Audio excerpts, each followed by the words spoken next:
The meeting room fell silent as Mitch slapped the folder down on the conference table. His voice carried that manufactured concern managers practice in HR seminars. "You're under internal investigation," he announced, eyes sweeping across my colleagues before settling on me with unconcealed satisfaction. Everyone shifted away from me, a synchronized dance of self-preservation. 11 months of shared lunches, office jokes, and late-night deadlines evaporated in seconds. "For what exactly?" I asked, keeping my voice level despite the adrenaline surge. "Unauthorized system access, data transfers during unusual hours, excessive interest in accounts outside your department." He ticked off each accusation with theatrical precision. "Pretty serious stuff, Anna." The team avoided eye contact. Dina, who had borrowed my stapler just this morning with a smile, suddenly found her notepad fascinating. Raj, who had invited me to his daughter's birthday last weekend, examined his watch as if time might stop if he stared hard enough. "We've been monitoring your activities for weeks," Mitch continued, clearly enjoying himself. "The evidence is substantial."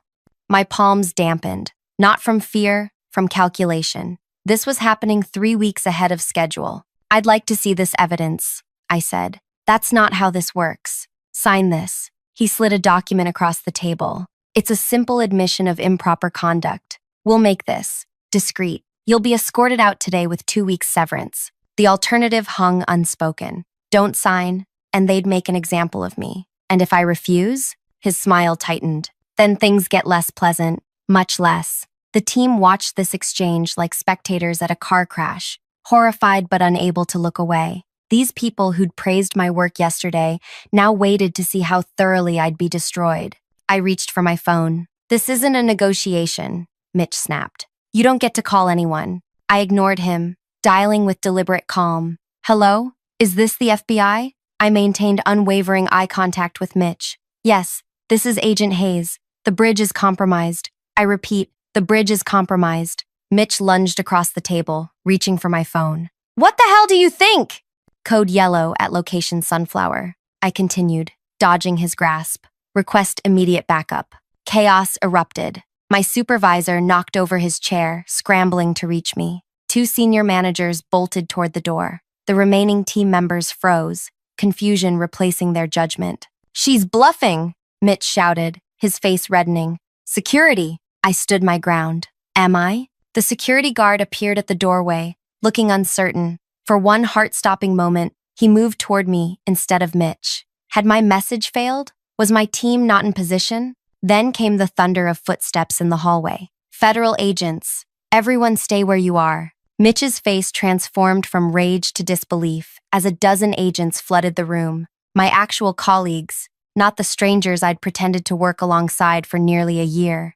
"This is ridiculous." Mitch backed away. "We were following standard procedure for employee misconduct." "Save it," said Agent Rodriguez, handcuffs already out. "We've heard enough over the wire she's been wearing." My colleagues stared at me, comprehension dawning in their eyes. I wasn't Anna from accounting after all. As Mitch was read his rights, our eyes locked. His held something I'd waited 11 months to see, the realization that he wasn't untouchable after all. The beginning of justice for 843 people who had no idea what had been happening to their money. But this wasn't the end. It was barely the beginning. If this story has grabbed your attention, hit that like button and subscribe to hear what happens next. Drop a comment if you've ever had a workplace moment where everything suddenly changed. Now, let me tell you who I really am and how this all started. My name is Eliza Hayes, and before I walked into that building 11 months ago with a false resume and a wire, I was a forensic accountant turned federal agent specializing in financial crimes. Not the path I expected when I graduated with my accounting degree, but life has a way of reshaping our plans. I grew up watching my grandparents lose their retirement savings to a trusted financial advisor who disappeared overnight. I witnessed my hardworking father struggle to rebuild what had been stolen from them. That sense of helplessness shaped me, carved determination into my bones. When the pattern of complaints about Alpine Financial Services reached our office, something about it triggered that old memory. Hundreds of ordinary people, teachers, nurses, construction workers, reporting mysterious fees and vanishing funds. Small amounts, typically, just enough to fly under the radar for most people. Nobody would steal just $50. my supervisor had said when I first brought the pattern to his attention. They would if they took $50 from thousands of people, I'd countered. 3 weeks of preliminary investigation revealed something bigger than we'd imagined. A sophisticated scheme targeting specific customer demographics, mainly older clients, immigrants with language barriers, and young adults with their first accounts. People less likely to question authority or understand the fine print. The team was skeptical about sending someone undercover. White-collar investigations typically involved warrants, not wires. But traditional approaches had failed with Alpine. They were too careful with their paper trail. We need someone on the inside, I argued. Someone who can track the money as it moves.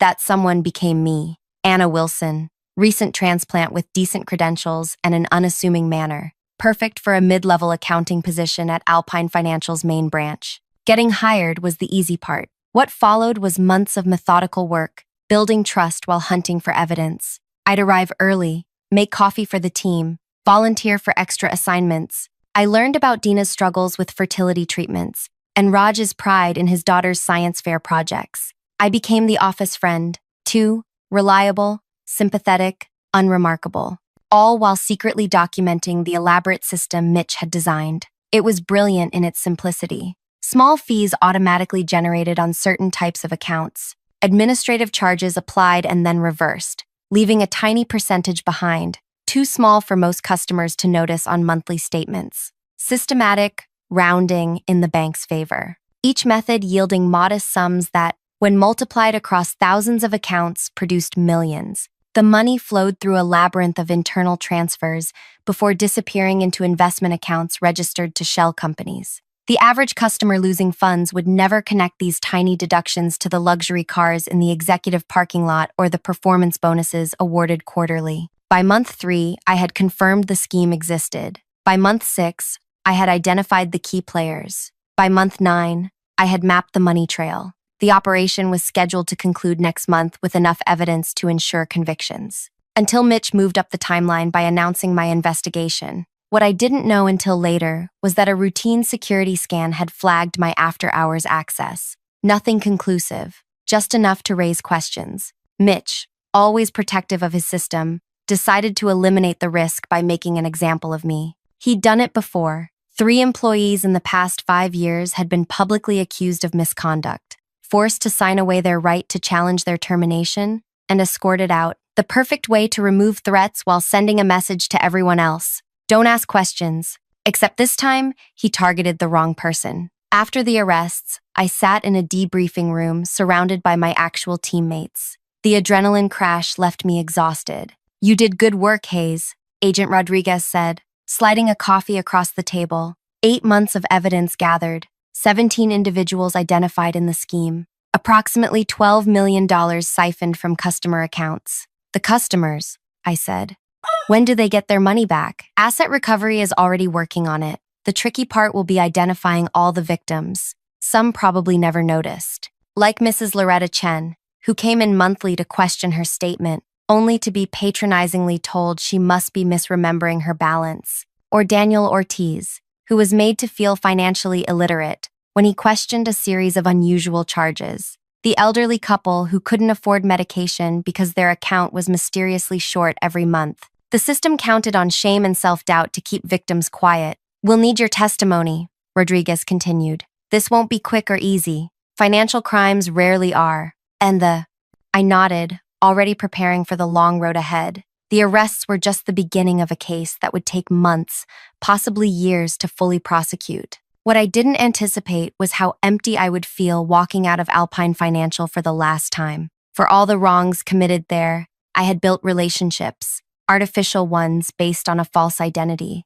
but relationships nonetheless. I had watched Dina receive positive pregnancy test results and celebrated with the office. I had helped Raj brainstorm science project ideas. They weren't complicit in the scheme, just oblivious to it. Yet they had turned on me instantly when Mitch pointed his finger. That night, alone in my apartment, I removed the pictures of Anna's family, stock photos of people I'd never met, and packed away her life. I scrubbed off the light makeup I'd worn daily to look less like myself. I called my actual mother for the first time in months without having to use coded language. "Is it over?" she asked. "The undercover part is, Now comes the hard part. Will you be in danger? I thought about Mitch's face as he was led away, the cold calculation in his eyes, even as the handcuffs clicked shut. No, I lied. It's just paperwork from here. But something told me this was far from over. Men like Mitch don't go down easily. And I had just helped take down 17 of them at once.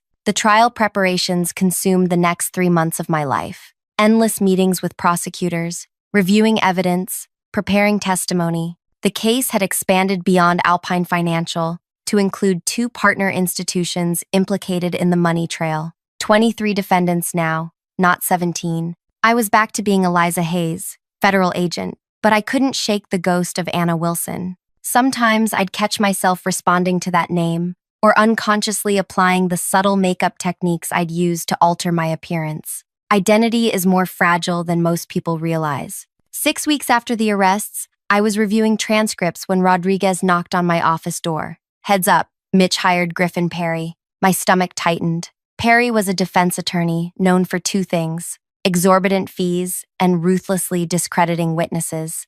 They're claiming entrapment, Rodriguez continued, and they've filed motions to suppress almost everything we gathered, arguing the undercover operation wasn't properly authorized. That's ridiculous. We followed every protocol. Of course we did. But they only need to create doubt. He hesitated. And there's something else. They're digging into your past, your grandparents' situation, suggesting you had a personal vendetta. I set down my pen. That was 20 years ago. That was 20 years ago. Perry doesn't care. He's building a narrative that you manipulated evidence because of personal bias. Later that evening, as I left the federal building, a black sedan pulled alongside me, the window lowered to reveal Raj's familiar face. Agent Hayes, can we talk? Against better judgment, I got in. I didn't know, he said immediately, about any of it. I swear, I believe you. Some of us have been questioned. His hands fidgeted with his keys. They make it sound like we should have known, like we were all part of it. What did you tell them? The truth. That we processed what we were given. That nobody explained the overall system. He swallowed hard. My wife thinks I could be charged. We have a second baby coming in December. This was the collateral damage of financial crimes. Not just the direct victims, but the innocent bystanders caught in the aftermath. People like Raj who processed numbers without understanding their significance. If you cooperated honestly, you should be fine, I assured him. There's something else. His voice dropped. Dina got a call from Mitch last week, from jail. He was asking questions about you, what you accessed, who you talked to. My pulse quickened. What did she say? Nothing helpful, I think. But Hayes,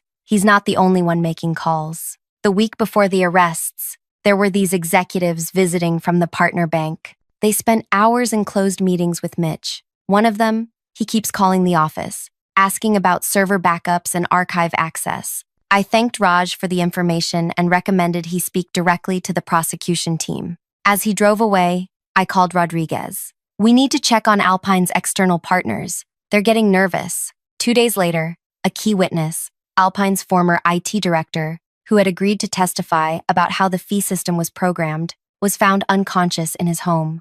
Carbon monoxide poisoning from a faulty heater. He survived but suffered memory impairment affecting his recall of specific technical details. Just a coincidence, the local police said. The prosecution disagreed and placed 3 other witnesses in protective arrangements. I received additional security protocols, including a temporary relocation to a different apartment. They're desperate, Rodriguez reassured me. This means our case is strong, but doubt had taken root. Our meticulous operation was under siege from multiple directions. Legal challenges, witness intimidation, media leaks questioning the investigation's integrity. The worst blow came during the preliminary hearing. Perry had somehow obtained internal emails between my supervisor and me from before the operation, emails discussing my personal interest in the case. Agent Hayes, Perry addressed me on the stand, would you say your judgment regarding Alpine Financial was impartial and unbiased? Yes. He produced the emails. Then perhaps you can explain why you wrote, and I quote, I've seen this pattern before. It destroyed my family. I won't let it happen to others. The judge allowed the line of questioning despite prosecution objections. You created an elaborate fiction to infiltrate Alpine, Perry continued, lived as Anna Wilson for nearly a year. Isn't it possible that your desire for justice, or perhaps revenge for your grandparents, colored your interpretation of routine financial operations? No. The evidence speaks for itself. Evidence you selectively gathered while operating under false pretenses. By the time I left the stand, the damage was done. The defense had painted me as a vigilante with a personal vendetta, not a professional agent following evidence. That night, I couldn't sleep. The case wasn't lost. The financial paper trail remained damning, but my credibility had been undermined. Somehow, Perry had accessed emails that should have been confidential. My phone buzzed with a text from an unknown number. Parking level 3, blue sedan, 10 minutes, come alone. Every training protocol warned against such meetings, but something told me this was important. I tucked my service weapon into my jacket and took the elevator down. The parking garage was dimly lit and eerily silent. The blue sedan sat in a corner space, engine off. As I approached, the driver's door opened. Dina stepped out, looking nothing like the friendly coworker I'd known. Her face was drawn, eyes constantly scanning our surroundings. "I shouldn't be here," she said without greeting, "but I can't sleep. I keep seeing Mrs. Reynolds' face."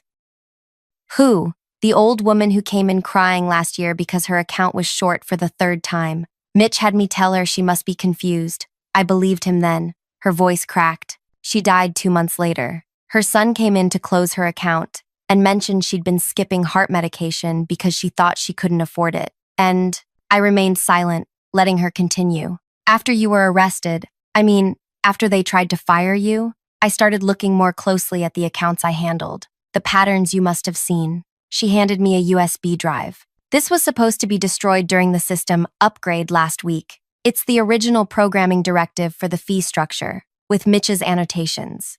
And this," she passed over a legal notepad, "is dates and times of calls Mitch made from detention, including 3 to someone named Jerome at Westward Partners." Westward Partners was the investment firm we suspected was laundering the proceeds, but couldn't prove direct connection. "Why are you giving me this?" "Because I processed the paperwork when Mrs. Reynolds closed her checking account to pay for her husband's funeral 4 years ago. I helped her set up automatic payments for her bills, including her prescriptions. I was part of the system that killed her." Her voice hardened. "And because yesterday someone left a picture of my house on my car windshield. No message, just the picture."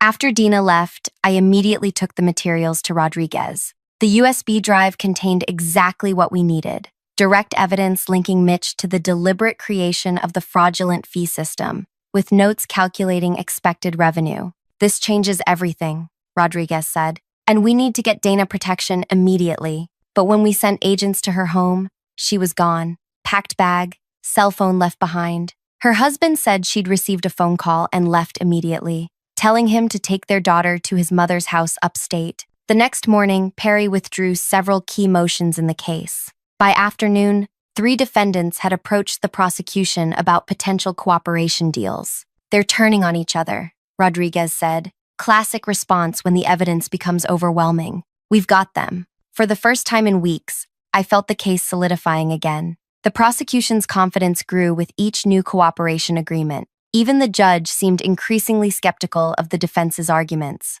Then Dina's car was found at a bus station 50 miles away. No surveillance footage, no bus ticket purchased in her name, no sign of where she had gone. Just her empty vehicle, with a stack of client account statements in the trunk, each annotated with highlighting and sticky notes identifying unusual fee patterns. More evidence for our case, but at what cost? That night, as I reviewed the new materials, my apartment buzzer rang. The security detail checked the visitor, a delivery courier with a certified letter requiring signature. The envelope contained a single sheet of paper with an address in an industrial area outside the city, tomorrow's date, and a time, 9 p.m. No signature, no explanation. Every instinct warned me this was a trap.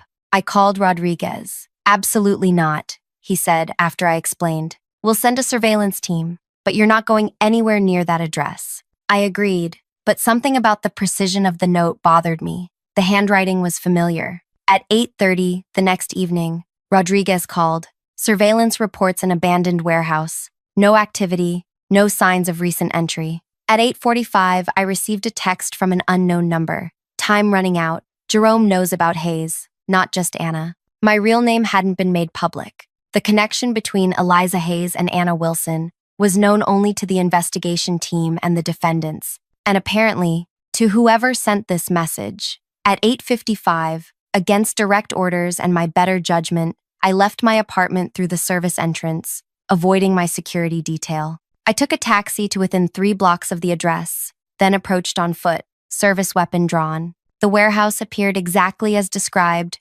dark, abandoned, no signs of life. I circled the perimeter once before, approaching a side door left slightly ajar. Inside, emergency lights cast weak illumination across an empty storage floor. A single chair sat in the center, with a manila envelope on it. I swept each corner of the space before approaching the chair. The envelope contained a single USB drive and a handwritten note. The account connections you couldn't find. Run. The last word was barely processed when I heard the mechanical click of a door locking, followed by the unmistakable hiss of gas. I sprinted toward the exit, already feeling lightheaded. The door wouldn't budge. As consciousness began to slip, I heard distant sirens. Then, nothing. I woke in a hospital bed with Rodriguez standing over me, his expression oscillating between relief and fury. You disobeyed direct orders. The evidence would have been worthless if you were dead, he softened slightly, but it turns out to be incredibly valuable. The USB contains the complete roadmap of how Alpine, Westward Partners, and Pinnacle Trust moved the stolen funds. Account numbers, transaction dates, everything we couldn't find. Who left it? We don't know. But they also called 911 reporting a gas leak at the warehouse. That's the only reason you're alive. As I recovered, the case against Mitch and his associates strengthened daily. New witnesses came forward, emboldened by the mounting evidence. Former employees revealed how they'd been compartmentalized, each seeing only pieces of the scheme without understanding the whole. But questions remained. Who had tried to kill me? Who had saved me? And where was Dina? 3 days before the trial was scheduled to begin, Jerome Wilcox, CEO of Westward Partners and the alleged endpoint of the money trail, was found dead in his vacation home. Apparent suicide, complete with typed note confessing to knowledge of the fraudulent scheme. Too neat, too convenient, and entirely too suspicious given the timing. The prosecution team worked overnight reassessing the case strategy. With Wilcox dead, certain evidence chains were compromised. His convenient suicide had effectively cut off the investigation's path to potentially bigger players. I was reviewing the updated brief when my office phone rang. Agent Hayes. The voice was distorted, unrecognizable. The game isn't over. Tomorrow, check the witness list again. Before I could respond, they hung up. The next morning, an amendment to the defense witness list arrived. Denna Miller, former Alpine employee, now prepared to testify that the unusual account activities were routine industry practices, not fraud. The woman who had provided crucial evidence against Mitch was now appearing as a defense witness. The prosecution team scrambled to understand this development. Dina, who had risked everything to provide evidence against Alpine, was now listed as a defense witness. The woman who'd shown me account statements with highlighted fraud patterns was suddenly prepared to testify they were routine industry practices. It doesn't make sense, I told Rodriguez. She was terrified of these people. She received threats. People change sides when they're scared enough, he replied, but I could see doubt in his eyes too, or when they're paid enough. The lead prosecutor, Vivian, was more blunt. If she contradicts her earlier evidence, our case loses significant credibility. The defense will paint all our witnesses as unreliable. We spent hours strategizing how to counter Dina's potential testimony, but without knowing what she planned to say, we were shooting in the dark. That night, my apartment buzzer rang again. The security detail reported another courier delivery.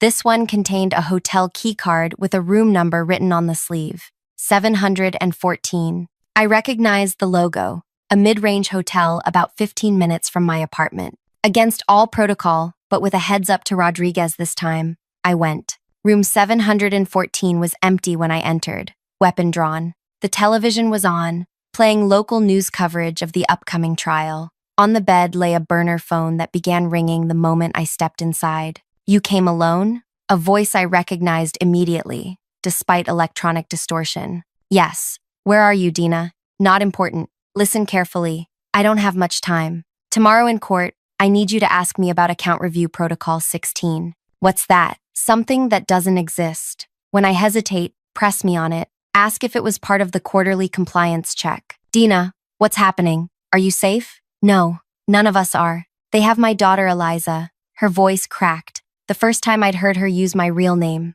They've been watching her preschool for weeks. Yesterday, they sent me a picture of her on the playground, with a man standing nearby. Their message was clear. We can protect you both. No, they have people everywhere. The only way through this is to follow their script tomorrow, then destroy them from the inside. The line went silent for several seconds. I need to go. Just remember, Protocol 16. Make it seem like you expected me to know about it. The call ended before I could ask anything else. Back at my apartment, I debated whether to share this development with the prosecution team. If Dena was being coerced, we needed to intervene. But if revealing her contact put her daughter at risk, I decided on a compromise, telling Rodriguez about the meeting, but only that Dina seemed under duress and might not be voluntarily helping the defense. We should postpone, he suggested. No, she was clear that we need to proceed, but carefully. The next morning, the courtroom hummed with tension. Media filled the gallery, drawn by the high-profile financial crimes and the drama of an undercover operation. The defendants sat in a row, Mitch in the center, impeccably dressed despite months in detention, flanked by his co-conspirators. When Dina entered, I barely recognized her. Gone was the warm, slightly frazzled working mother I'd known. This woman moved with rigid precision, her face blank, eyes never settling on any single point in the room. Defense counsel called her to the stand first. Ms. Miller, you worked at Alpine Financial for 7 years, correct? Yes. And during that time, you processed thousands of customer accounts? Yes. In your professional opinion, were the fee structures at Alpine unusual or outside industry standards? Dina hesitated for a microsecond. No, they were consistent with standard practices. For 40 minutes, she systematically undermined our case, describing the fee system as transparent and appropriate, claiming any irregularities were customer misunderstandings or system limitations. With each answer, the prosecution's case seemed to weaken. When cross-examination began, Vivian started with basic foundation questions, establishing Dina's role and responsibilities. Then she nodded subtly to me, my cue. I slid her a note with my question. She read it, frowned slightly, but proceeded. Ms. Miller, I'd like to ask about Account Review Protocol 16. You were responsible for implementing that, correct?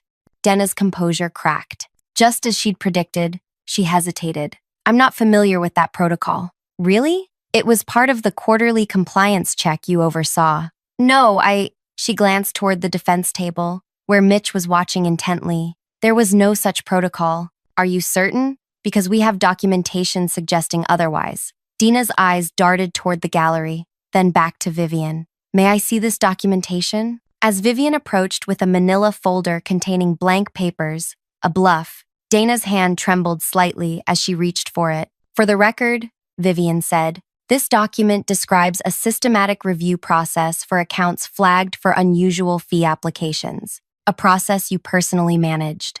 Dina studied the empty folder, then looked up. Something had changed in her expression, a resolve I hadn't seen before. There was no Protocol 16, she said clearly, but there was a different system, one that Mr. Mitchell required certain employees to implement without documentation. The defense lawyer jumped to his feet. Objection! This goes beyond the scope of the question. Your Honor, Vivian countered. The witness is clarifying her answer about account review procedures. The judge allowed Dina to continue. What followed was 2 hours of devastating testimony as Dina methodically exposed the entire fraud scheme, producing handwritten notes she'd kept hidden from both sides. She explained how Mitch had compartmentalized the operation, ensuring no single employee saw the complete picture, how threats and manipulative bonuses kept questions minimal. And why are you sharing this now? Vivian asked. When you previously agreed to testify for the defense, Dina looked directly at Mitch for the first time. Because my daughter deserves to see what honesty looks like, even when it's terrifying. The defense attorney attempted damage control during redirect, suggesting Dina was lying to avoid prosecution herself, but the detailed records she'd secretly maintained proved impossible to discredit. When court adjourned for the day, Dina was immediately taken into protective custody, along with her family. The prosecution team was euphoric. That was masterful, Vivian told me. How did you know to ask about a non-existent protocol? Just intuition, I lied. But our victory was short-lived. That evening, a senior Justice Department official requested an urgent meeting with our team. He arrived with 2 internal affairs officers. "We have a problem," he announced without preamble. "Defense counsel has filed a motion alleging evidence tampering and witness coaching." "That's absurd," Rodriguez protested. "Maybe. But they have hotel security footage showing Agent Hayes meeting with Dina Miller last night, despite Ms. Miller being on the defense witness list." Every eye in the room turned to me. "Agent Hayes," the internal affairs officer said, "did you meet with prosecution witness Dina Miller without disclosure to the court or defense?" The trap was elegant. If I admitted the meeting, I could be removed from the case for witness tampering. If I denied it, the video evidence would discredit me entirely. "Ms. Miller contacted me," I said carefully. "She indicated she was under duress and that her testimony was being coerced through threats to her child." "And you didn't report this immediately because she specifically warned that official intervention would endanger her daughter." The senior official sighed. "The defense is moving to have all evidence gathered during your undercover operation thrown out, claiming it's all potentially tainted by your conduct. That's ridiculous. The financial records stand on their own, perhaps, but the judge has ordered a hearing on the matter tomorrow morning. Until then, you are suspended from all case activities." After they left, Rodriguez stayed behind. "This was coordinated," he said quietly. "Someone tipped the defense about your meeting. Someone with access to that hotel's security system.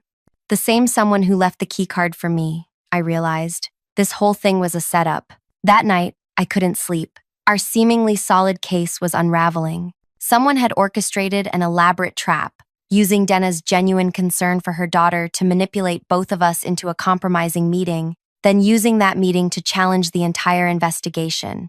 The next morning, I sat in the back of the courtroom as the judge heard arguments about my conduct. The defense painted me as a rogue agent obsessed with taking down Alpine at any cost, willing to manipulate witnesses and manufacture evidence. When the prosecution presented Dina's account of being threatened, the defense countered with phone records showing she had initiated contact with me, not the reverse. The judge appeared troubled. While I'm sympathetic to concerns about witness safety, proper protocols exist for such situations. Agent Hayes deliberately circumvented these protocols. My heart sank as he continued. However, the extreme remedy of excluding all evidence gathered during the undercover operation seems disproportionate, particularly given the substantial documentary evidence corroborating the alleged scheme. The defense attorney pressed his advantage. "Your Honor, if the investigation was tainted from the beginning by Agent Hayes' personal vendetta, My ruling," the judge interrupted, "is that Agent Hayes will be removed from further participation in this case,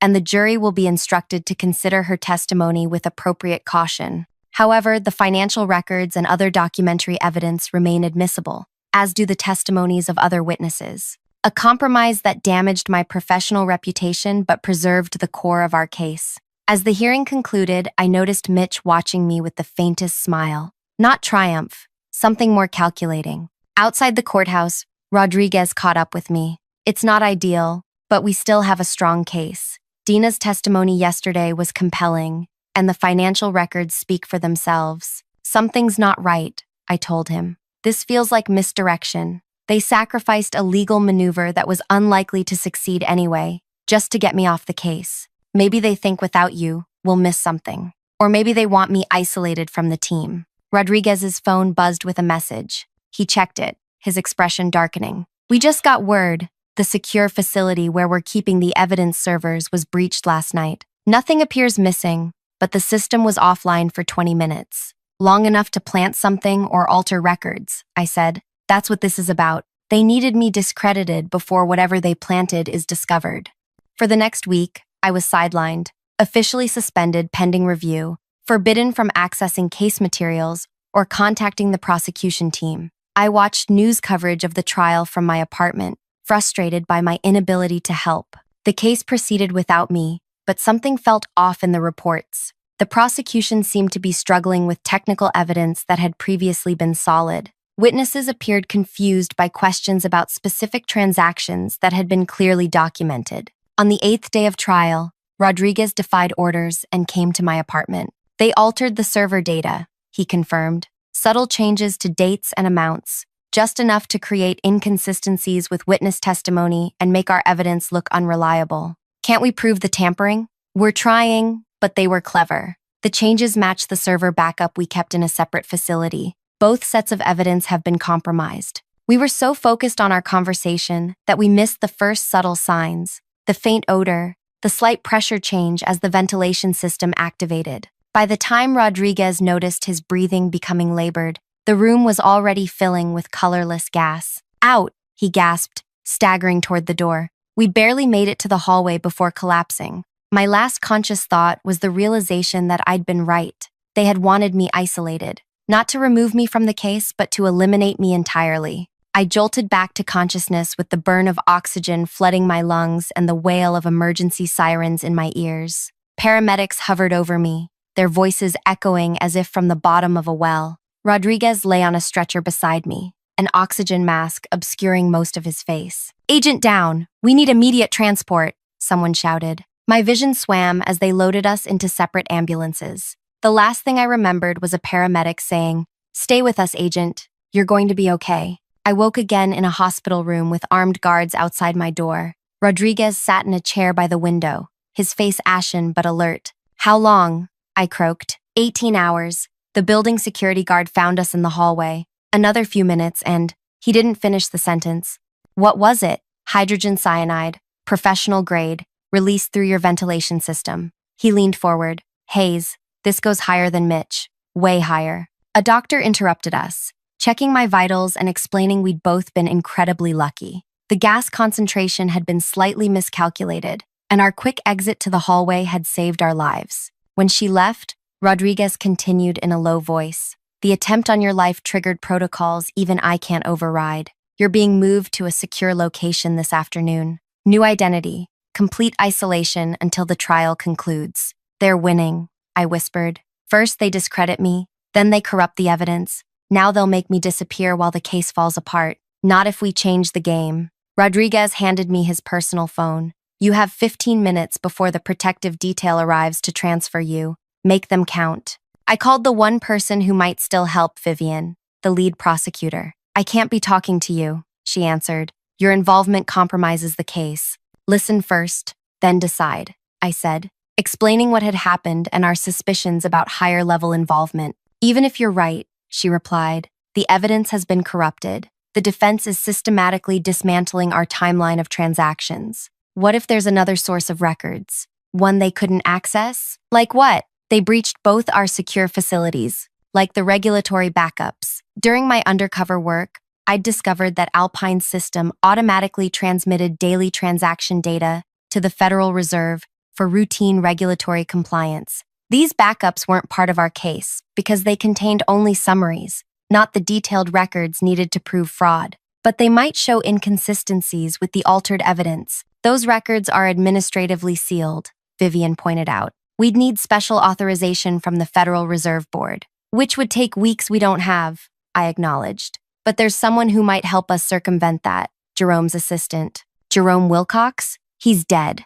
and conveniently silenced. But his executive assistant, Penny, handled all his communications with the Federal Reserve. She knows the system, and she's not implicated in any charges. How does that help us? Because Penny quit 3 days before Jerome's suicide. She walked away from a 6-figure salary without explanation. After ending the call, I turned to Rodriguez. "I need more time before they transfer me. I can give you maybe 2 hours. After that, it's out of my hands. 2 hours to save a case that had consumed a year of my life and aimed to deliver justice for hundreds of victims. 2 hours before I disappeared into witness protection while the real masterminds walked free." Rodriguez arranged for me to be moved to a conference room under the pretense of a final case debriefing. There, with a borrowed laptop and his credentials, I began searching for Penny Adkins. She wasn't on social media, no recent address changes or vehicle registrations. She had effectively vanished. A woman with inside knowledge of a massive financial fraud disappearing just before her boss's suspicious death. Unless she hadn't disappeared at all, maybe she'd simply returned to her roots. I found her mother's obituary from 3 years earlier. Among the survivors listed was daughter Penelope, Patrick Adkins of Chicago, formerly Penelope Harrison of Millfield, a small town where she'd grown up, where people might still know her. I called the Millfield Public Library, claiming to be verifying information for a class reunion. The helpful librarian confirmed that Penny Harrison had indeed returned to town recently, purchasing her childhood home on Elm Street. With Rodriguez's help, I located the local police department and, using his authority, requested a welfare check. We have reason to believe she may possess evidence relevant to an ongoing federal investigation and might be in danger. 90 minutes later, the Millfield police chief called back. Ms. Harrison seems fine, but she was pretty spooked by our visit, said she's been expecting trouble. When we mentioned the FBI, she asked specifically if it was about Agent Hayes. My pulse quickened. Did she leave a message?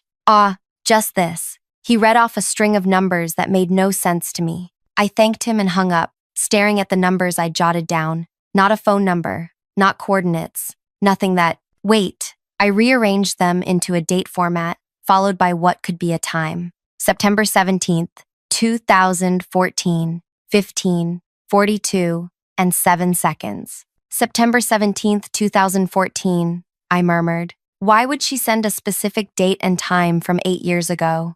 Rodriguez studied the numbers. That's well before your investigation began. Maybe a significant transaction date? I shook my head, then suddenly remembered something Penny had mentioned during my undercover work. She had been at Alpine for 12 years, longer than anyone except the executive team.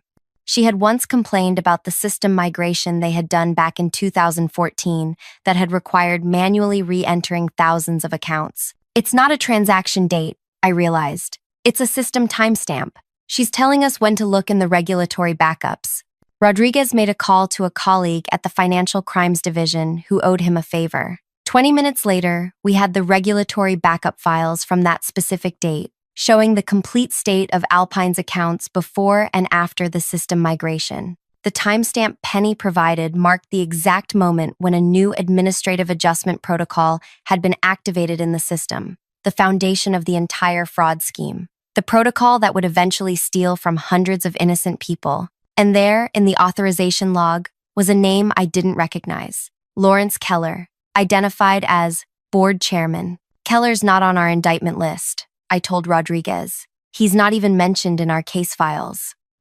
Because he stepped down from Alpine's board 5 years ago, Rodriguez replied, already typing. Moved to a position at the Federal Banking Commission. The pieces suddenly locked into place. Keller had designed the fraudulent system, then positioned himself within the regulatory body that would oversee such crimes. He could protect the scheme from the inside, warning Alpine of investigations and helping them stay one step ahead of enforcement.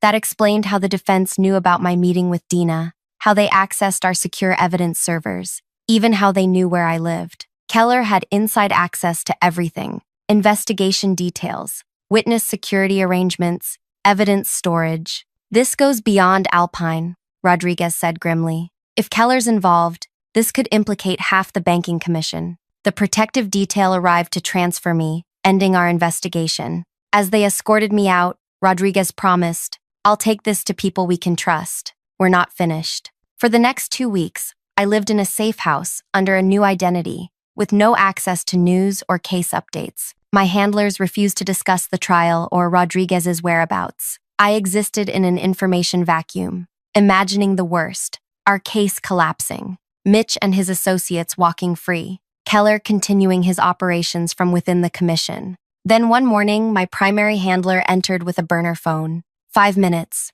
he said, handing it to me. Not a second longer. I answered immediately. Rodriguez? Not quite. The voice belonged to Vivian, but he sends his regards from the courthouse, where Mitch and 14 co-defendants just accepted plea deals. What? When? This morning. Full cooperation in exchange for reduced sentences. What changed? You did, she replied. Or rather, what you started. Those regulatory backups were just the beginning. Once we knew to look at Keller, we found the connection to 5 other financial institutions running similar schemes. Rodriguez took it to the FBI director personally, bypassing the normal channels Keller could monitor. My throat tightened. And Keller? Arrested yesterday, along with 3 other commission officials. They're facing federal corruption charges on top of the fraud counts. She paused. There's something else. The judge reviewed your suspension in light of the attempt on your life and Keller's involvement. You've been fully reinstated, with commendation.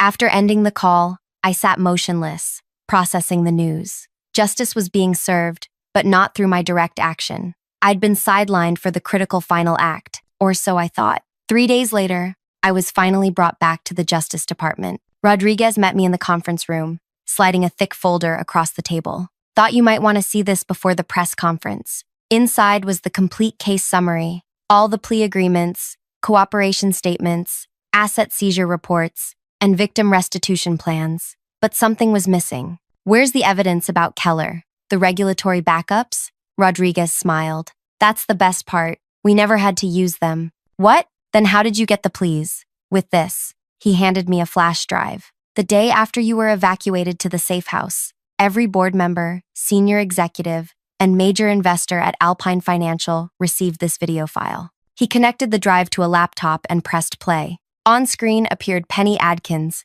Jerome's former assistant, sitting in what looked like a small-town kitchen. My name is Penelope Harrison, formerly executive assistant to Jerome Wilcox at Westward Partners, she began. For 8 years, I witnessed and inadvertently facilitated a massive financial fraud orchestrated by Lawrence Keller and executed through Alpine Financial, Westward Partners, and 3 other institutions. What followed was a 40-minute confession and explanation, supported by documents she'd secretly copied over years. She detailed how she'd discovered the fraud, her growing moral crisis, and her decision to document everything instead of immediately reporting it, knowing Keller's influence would bury any investigation. Jerome discovered what I was doing 2 months ago, she continued. He promised to help expose everything, saying he wanted to make it right. The next day, he was summoned to a private meeting with Lawrence Keller. A week later, he told me to destroy all my records and forget everything I'd seen. When I refused, he threatened me with prosecution. That's when I quit and went into hiding. She looked directly into the camera. I'm recording this as insurance. If anything happens to me, as it did to Jerome, this video will automatically be sent to every board member, major investor, and media outlet on my distribution list. The video ended with her holding up a document, Keller's original system design specifications with his signature. She sent this to everyone except us, I realized. Rodriguez nodded. She didn't trust any official channels while Keller had influence. But once the video circulated among Alpine's board and investors, they panicked. 3 board members came forward independently, offering evidence in exchange for leniency.